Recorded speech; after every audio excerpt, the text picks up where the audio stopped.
안녕하세요. 대형 멘토 신범철입니다. 오늘 알아볼 기업은 대환화섬이고요. 대환화섬에 대한 이슈, 그리고 현재 주가가 어떻게 흘러가고 있는지 한번 같이 살펴보도록 하겠습니다. 일단 대환화섬 PBR 0.18이죠. 그러다 보니까 코리안 디스카운트 저 PBR 정책 이슈에 힘입어서 주가가 조금 반등을 해주고 있는 상황인 것 같습니다. 근데 이런 것들은 대환화섬뿐만 아니라 같은 태강그룹 계열사인 태강산업 역시 PBR이 0.19이기 때문에 같은 이슈에 힘입어서 힘있게 상승했었다라는 겁니다. 하지만 이럴 때일수록 이런 PBR 이슈 말고도 이 대한항섬이 어떤 회사인지 한번 다시 살펴보면 좋을 것 같습니다. 결국에 대한항섬은 이제 폴리에스터 사업을 하죠. 이 폴리에스터가 어디 쓰냐라고 하면 다들 아시다시피 의류에 가장 많이 쓰고 뭐 자동차 내장재나 위생재에도 사용되고 또 다른 의료 부분에서는 수술용 봉합사로도 사용될 수 있습니다. 그래서 이런 폴리에스터는 다양한 전방 산업에 사용되기 때문에 이제 꾸준한 수요는 있다라는 거죠. 그리고 이런 꾸준한 수요가 있는 상황에서 대한화섬이 연간 6만 5천 톤의 생산 인프라를 보유하고 있다라는 점이죠. 하지만 이런 폴리에스터가 지속적으로 수요가 있을 테지만 폴리에스터가 정말 경쟁력이 있는 고부가 가치 제품이냐라고 하면은 그거는 살짝 아니다라고 볼 수 있습니다. 일단 폴리에스터 같은 경우는 이제 합성 방법이 그렇게 어렵지 않고 이걸 합성하기 위한 굉장히 많은 논문들이 나와 있습니다. 그러다 보니까 이 제조 기술 면에서는 그 차별화가 없다. 즉 이제 반합성하기가 어렵지 않고 차별화가 없다라는 점은 대한화선만 이런 폴리에스터 사업을 뛰어들 수 있다는 게 아니죠. 그리고 많은 기업들이 폴리에스터 사업에 뛰어들었고 그중 하나가 신흥국가 혹은 이제 중국이 많이 이제 점유를 하고 있다. 그러다 보니까 이런 위협 부분에서는 석유화학 경기와 중국과의 영향을 받는다라고 보시면 될 것 같습니다. 그래서 이런 부분들을 대한화섬이 알고 있죠. 알고 있다 보니까 하나 모색한 게 방법을 모색한 부분이 뭐냐면 바로 친환경이다라는 겁니다. 최근에 이제 이런 많은 석유화학 업체들이 이런 친환경 정책에 입어서 사업 분야를 계속해서 개편하고 있죠. 그리고 이런 것들은 대한화섬도 하고 있다. 그 중에서 하나가 이런 폐플라스틱을 이용한 재활용 플라스틱을 이용한 폴리에스터 산업이다라는 겁니다. 그래서 대한화섬 같은 경우는 이제 그 헌옷이나 페페트병을 활용한 뭐 에이스포라 에코라는 제품을 출시를 했죠. 하지만 뭐 아직까지는 뭐 이런 친환경 정책이 중요시 되고 있지만 이로 인한 수혜를 지금 당장 받지 못할 수 있는 상황이 있을 수도 있다라는 거죠. 그래서 이런 부분들은 조금 한 몇 년은 조금 지켜봐야 될 부분일 것 같습니다.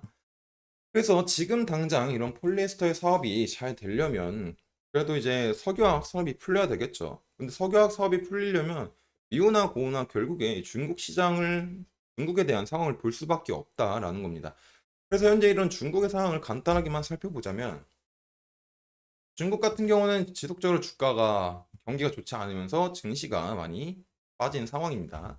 그러다 보니까 중국이 이런 증시를 다시 살리기 위해서 이 증시 부양책, 즉 이제 한 430조 원의 규모에 달하는 증시 안정 기금과 지준율 인하 0.5% 인하 카드를 꺼내들였죠. 그리고 그러다 보니까 중국의 기준금리라고 볼 수 있는 LPR 역시도 이번 분기 안에는 인하가 되지 않을까라는 기대감이 현재 상승하고 있습니다. 그런 이런 기대감들로 이런 중국이 이런 카드를 지속적으로 꺼내다 보니까 다시 중국이 경기를 회복할 수 있지 않을까라고 해서 지난주에 이런 지속적으로 빠지던 상해 종합 지수가 4거래일 동안 반등을 하게 되면서 2,900선을 돌파했다라는 겁니다. 근데 하지만 이제 다시 중국 증시가 제자리를 찾으러 간 모습이죠. 그리고 이제 중국의 경기가 현재 어떤지 간단하게 알아볼 수 있는 지표가 하나 있죠. 제조업 PMI. 이 제조업 PMI는 기준선이 50이죠. 이 50 위아래로 판단하고 52면은 괜찮고 아래면은 안 좋다라고 간단하게 생각하시면 될 것 같습니다. 근데 이런 PMI가 지난 작년 4월 달부터 8월 달까지는 지속적으로 50 밑에 위치했었습니다. 하지만 9월 달에는 50 위에 있었죠. 그러나 이제 다시 10월 달부터 12월 달까지는 50 아래로 위치하게 되면서 아직까지는 중국에 대한 경기가 하방으로 향하고 있구나라고 많은 사람들이 얘기를 했었죠. 근데 이제 그런 상황에서 중국이 이런 증시 부양책을 지속적으로 쏟아내다 보니까 1월 달은 조금 괜찮지 않을까라고 많이 기대를 했었습니다. 그렇기 때문에 이번에 나온 1월 제조업 PMI 지수가 조금 중요시 됐던 거죠. 하지만 이제 조금 결과가 그렇게 좋지는 않았습니다. 12월 달에 이제 49포인트, 49였는데 1월 달에 0.2포인트가 올라가긴 했지만 여전히 이제 50 밑에 위치하다 보니까 이제 살짝 좋다라고는 말할 수가 없죠. 그래도 다른 지표인 차이신 PMI를 보게 되면은 이런 이제 차이신 PMI랑 제조업 PMI 차이점이 뭐냐면 이런 제조업 PMI 같은 경우는 중국의 이제 국유나 대기업에 대한 것들을 이제 파악을 하는 거고 차이신 PMI는 이제 민간이나 중소 이런 부분들을 다 측정을 하는 겁니다. 그래서 이제 민간과 이제 중소 부분을 측정하다 보니까 이런 차이신 PMI를 이제 체감 경기를 반영한다라고 이제 평가하기도 합니다. 근데 이런 체감 경기를 반영하는 차이신 PMI 지수를 보게 되면은 지난달에 50.7포인트였거든요. 근데 이번 달에 12월 달입니다. 1월 달 때 이제 0.1포인트 상승한 50.8포인트로 위치했다. 그러다 보니까 조금 상황이 나아지지 않았냐라고 볼 수 있겠죠.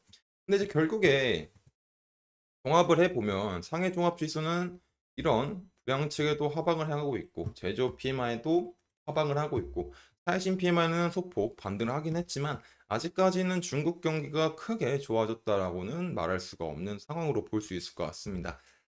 그래서 이런 중국 경기가 조금 언제 살아날지 우리가 지속적으로 확인을 해봐야 될 것 같고요. 이런 부분들은 제가 지속적으로 체크를 하겠습니다. 결국에 이제 석유화학 부분에서 중국이 아무리 자금률을 높인다라고 하더라도 아직까지 대한민국은 중국의 4, 50%를 수출하기 때문에 중국이 이제 주요 수출국이다 보니까 중국 경기를 어쩔 수 없이 같이 살펴봐야 된다라는 겁니다. 그래서 주가를 한번 살펴볼까요? 주가를 한번 살펴보면은 대한화섬이 이제 반등이 조금 많이 왔죠. 거의 뭐 10만 원 부분에서 이제 12만 5천 원 부분까지 25%가 상승했는데 지금 상승할 때 거래량 크게 같이 동반이 됐고 25만 원에서 하락을 하고 있지만 거래량이 그렇게 크진 않습니다. 많진 않습니다. 그리고 이제 가격이 빠지더라도 거래량이 지금처럼 죽은 상태로 빠져주면 조금 좋지 않을까라고 볼 수 있을 것 같습니다. 그리고 이제 가격이 빠졌을 때는 한 11만 원이나 10만 5천 원 부분들은 잘 못해도 많이 빠져도 11만 원이나 12만 원, 11만 원이나 10만 5천 원 부분들은 조금 지켜주면 좋겠죠. 물론 이제 뭐 이런 부분에서도 저항이 올 수가 있죠. 11만 2천 원 부분. 가격이 빠지다가 다시 반등이 올 때는 이제 거래량을 조금 많이 동반해 주면서 상승을 하면은 다시 한번 뭐 이런 부분들까지 한번 생각해 볼 수 있지 않을까라고 볼 수 있을 것 같습니다. 이런 고점 같은 14만 원 부분은 아직까지 생각하기에는 조금 이를 수도 있죠. 뭐 반대로 이제 하락 시나리오는 10만 5천 원 부분 10만 원 기준에서 이런 부분들을 거래량을 동반하면서 이탈을 하게 된다면 한번 다시 생각해 봐야 될 것 같습니다. 하지만 아직까지는 이런 상황이 오기까지는 조금 시간이 걸릴 것 같으니 나중에 생각해 봐야 될 문제일 것 같습니다. 그래서 이제 추가적인 대한화섬에 대한 이슈는 이제 다음에 살펴보도록 하고요. 또 하나 더 있네요. 저PBR 정책. 이 저PBR 정책을 별 PBR 정책이 한 2월 달쯤에 나올 예정이죠. 그리고 그런 세부 사항들이 우리가 이런 것들도 한번 알아보면 좋을 것 같습니다. 그래서 추가적인 이슈와 주가의 변동 사항이 있다면 제가 지속적으로 확인할 예정이니까 이제 대한화섬에 관심 있으신 분들은 제 영상을 시청해 주시면 감사하겠습니다. 이상 대연 멘토 신범철이었습니다.